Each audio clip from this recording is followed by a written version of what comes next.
Hey, Elijah. Elijah Wood. What's happening? What's going on, man? Oh, you know, just doing the rounds. Oh, cool. We only have you Come for on 10 in. minutes. We closed at 52. Jesus, We ended fucking 52. Christ. So you better 10 make this. minutes, that's very stressful. We gotta make this count. Oh, God, We didn't see your movie. They didn't give us a link to it. What? It's called I Don't Feel at Home in This World Anymore. It's a comedy, thriller, and it's on Netflix. And they normally would send us a link, but they did not. They didn't send it to either one of us. But I'll tell you this. I'm assuming they probably didn't because it's available tomorrow on Netflix. Maybe? Right. Oh. It's gotten like super like good reviews. It's already won awards. Like, Yeah, we won the grand jury prize at Sundance. were you Did expecting that? I mean, you're laughing. I'm assuming you did not see No, that coming. no, we didn't. Which isn't to say that we don't love the film and believe in it. I don't think you ever anticipate those kinds of things happening. And Sundance, you know, our film is a dark comedy that kind of gets into genre territory towards the end. It gets very intense. Not the kind of film typically to win the grand jury prize. You know, Sure. these are the Birth of a Nations are the kinds of films that tend to win that prize. So it was a real surprise, but, you know, we were chuffed. I always expect things I do to win. I'm always disappointed. As soon as we're done shooting, I'm like, here come the awards. Nothing. Well, if I like it, everyone's gonna worship this. Have you had scenarios like that where like you love something and you're like, this is like the one, this is my thing, and then It failed? yeah, people just don't respond to it? I don't know if I tend to operate from a relatively humble place, so I never have. I also don't really believe in expectations, so I don't enter into anything with any expectations. So even if I love something, you know, I don't know. I feel like its life reveals what it's going to do, if that makes sense. You're right. You get a sense of where something's going to go and how it will be received. I don't know that I've ever been horribly wrong where I've been like, oh man, this thing's really great and nobody likes it. I don't know. I keep relatively reasonable expectations. What do you think about this whole? Sorry, go what do ahead. you think about this whole explosion of everybody's talking about? And you talked about it last year. Everybody's talking about this 13-year-old boys and sex and all this, and now it's in the forefront of the culture. Yeah, every day you turn on the television. Everyone is talking about this. Somebody else is trying Yeah. to say like, Is well, someone he's say- justified. He's justified. He's justified. It's crazy. Yeah. Well, it's a funny thing because that whole thing as it pertains to me came out of an interview where someone just asked for my comments on it as it pertains to sort of molestation in Hollywood. I have no personal experience with it, so I was literally speaking from someone that knows as much about it as any of you do, and you know, through documentaries and stuff. It got misconstrued in the press as if I was some sort of ambassador with a great deal of knowledge as to what's going on. I really don't. The good thing about it is that it created a conversation, and it seems to have not stopped. It's got a lot of legs, which is great. There's obviously a lot of people with more firsthand knowledge, and I suppose they're the ones that should be doing the talking. It's so weird too. What's because like Milo now the liberals are going after, and a lot of the conservatives now George Takei the conservatives are going after. It's like Bill Maher is now being being targeted. Everyone just targets people on basis of like political ideology. It's fucking crazy. There's no morality. It's just like whatever your politics are, we'll attack you, and They're then more that half will interested attack him. in getting this person than they are actually. They don't care about what's right or solving wrong. the Yeah, it's problem. can we use this to get you? Right. I know. We're in a very strange, divisive time in the sense that a Republican will attack a Democrat simply because he or she is a Democrat, and the same on the other side. And that's not really getting us anywhere. Right. I actually thought, you know, I don't agree at all with Milo's politics, but I thought it was good to have him on Bill Maher's show.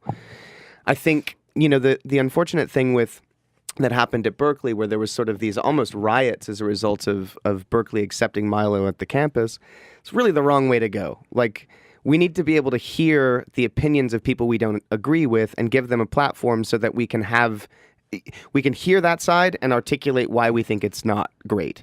More of that, less of the shutting people down with opinions that we don't agree with. Because when you're living when you just make the conscious decision, and you can now, like either side, not like liberal or conservative, but it's so easy to just choose to live in a bubble because there are quote unquote news sources that will just say what you want to hear. And your Twitter feed. Yeah. And so, I do find it odd that more and more it seems like people are making that choice to like live in the bubble and be like, well, no, I don't agree with that, so I'm going to find an article that I do agree with instead of being like, let me juggle some things here. Let me figure out where in the middle or what the truth is based on these two sides. You know? Sure.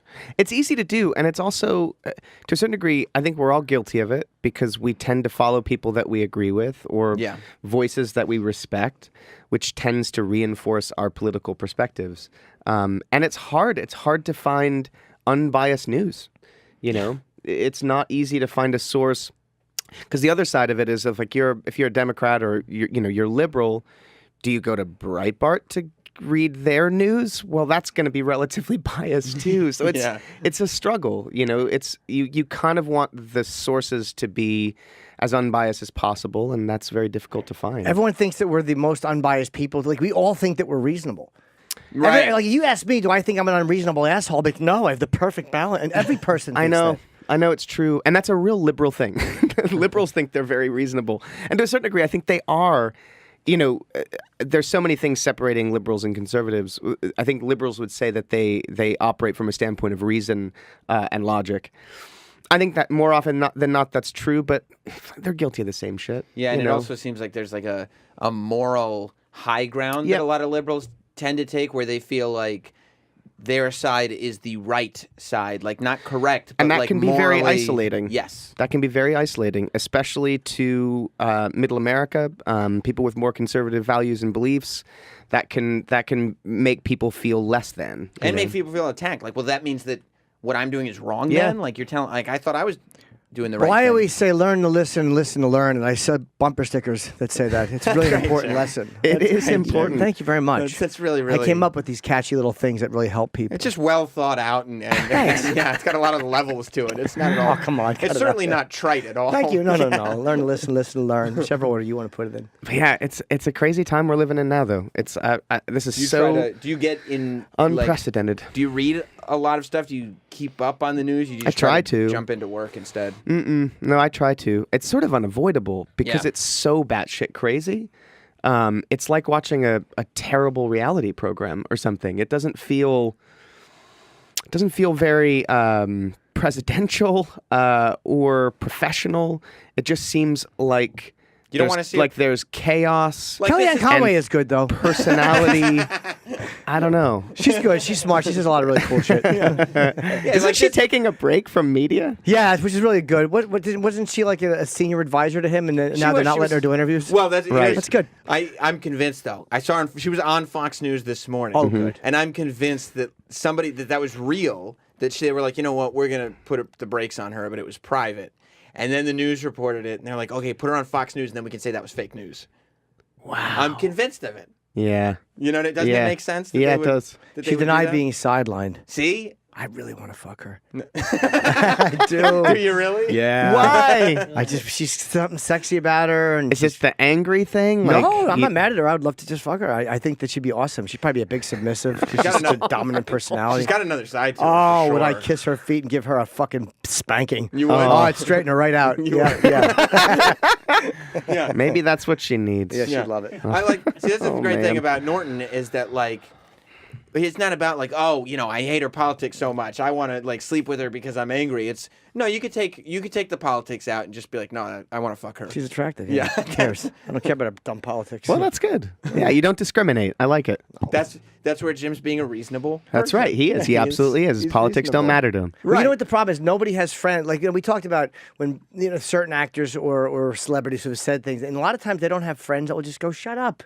Like, you really need people around you who care about you enough to just debate you in real life. Yeah. And a lot of people don't have that because they're so powerful. They're in such high esteem. They don't have friends that will go, what the fuck are you talking about? So they say these things publicly, and they wonder why everybody reacts like they're assholes. And it's like, well, because no one in your personal life ever told you sound stupid when you say that. And it goes back to the news thing because they surround themselves with that thing of agreeability because it's a little easier and more pleasant on a day-to-day basis if you're just right 100% of the time. Sure. People need checks and balances.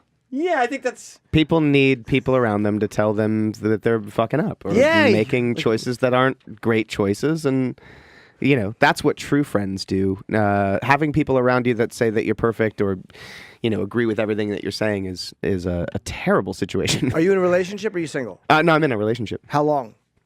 8 months. Oh, okay. So it's still kind of... So you're still in, like, the not fighting place. You're in that, like... no, it's all fresh. And no fights. Yeah. That's nice. Yeah. Yeah. That's it. I was literally talking to somebody they were in a much newer relationship yesterday. And they were talking about when do we tell people, blah, blah, blah. And I was saying, that's very new. Yeah. They were like, yeah, it's like probably like 2 months in. And they're somewhat public. So it's like it might be a thing when they were. I see. Jim, I didn't know you were ready. Oh, no, go ahead. But I was like, you guys got to make. My advice was to have your first fight before you tell people, because you do have to do something to wipe the honeymoon stage out and survive it. Right. Before, because otherwise it's a thing. If God forbid it doesn't. Right. Work out. That's what I do. Sure. I fuck one of her friends, and then all of a sudden, Can we survive this? That's a good idea. I also think intrinsically whether something's going to go the distance or be something that you're investing what will be a lot of time into. Yeah. But yeah, I suppose that's not bad advice. Are you in love? Yeah. Oh wow, fast. Yeah, 8 months. I feel like I've been head over heels, and then 3 months later, look at them who are you? So I have no feelings. And then you're having sex, and it's your heels that are over your head. that does happen. Yeah, and I'm like, why did I say all those things about loving this person? Exactly, they're assholes. I don't feel that way at all. Exactly, she has great nipples. That's what. I don't care about her at all. Is that a pattern, or is that just once in a while? Well, I mean, I'm married now, okay. and it's not. But it was I found myself in a series of short relationships that I was just doing that. I was just like, yeah, and then no. Yeah. We have to end very shortly. Oh no. Aw, man. Because it's not that we want to, but it's a computer issue. I don't feel at home in this. They cut us off. I don't feel at home in this world anymore. It's available exclusively on Netflix. Yeah, so computers aren't all bad. They brought us Netflix. There you go. Yeah. And and Elijah's film is doing very, very well. It's on Netflix tomorrow, by the way. I don't feel at home in this world anymore, and it's gotten amazing reviews, and it's funny, and it's great. Sundance Jury Award. Congratulations. Thank you. Really great. Yes. Thanks, man. I hope you guys see the film, and I hope you enjoy it. I will. I wish we could have seen it before. We would have been prepared. I would have talked about it. I would have given away certain scenes. Maybe it's all for the better then. I know. And yeah, man, thanks a lot. Thanks, dude. And we'll see you guys tomorrow, right? Unless we're dead. Oh my God, it's over.